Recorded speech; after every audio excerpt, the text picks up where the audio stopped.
the feeling of meaninglessness, or perhaps I might say the one's despair over the apparent meaninglessness of life, is in no way a neurosis.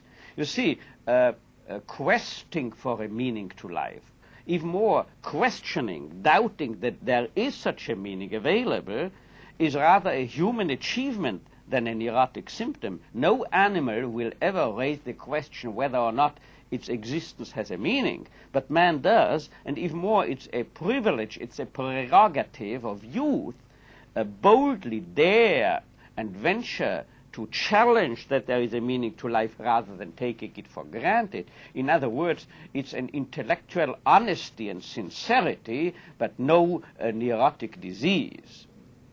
I'm interested in your comments on the idea that man is not kind of controlled by drives and instincts, and maybe it would be better for him if he were. He wouldn't have the same problems, I guess. Of course, and it's a characteristic of neurotic existence that one tries to get rid of one's freedom of choice, and one tries to just delve to intoxicate oneself by way of pleasure-seeking. Actually, basically, man is not concerned with pleasure or power. The will to power, or what I'm used to calling the will to pleasure, is nothing original and primary, but rather a will to meaning, as I'm used to calling it. This means man is basically concerned with finding and fulfilling a meaning in life.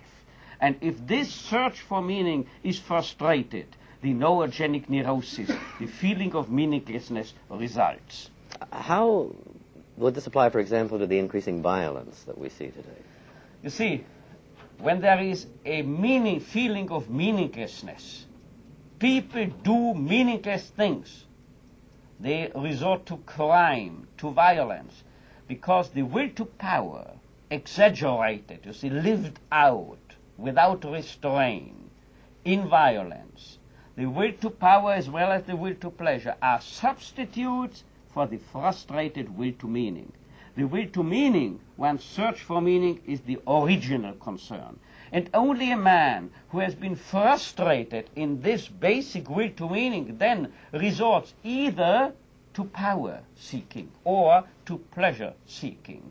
And the crudest, most brutal form of power seeking, of living out one's search for power, is violence. And on the other hand, this pleasure seeking, the so-called pursuit of happiness, is not only contradicting one's primary will to meaning, but even more, it proves to be self-defeating.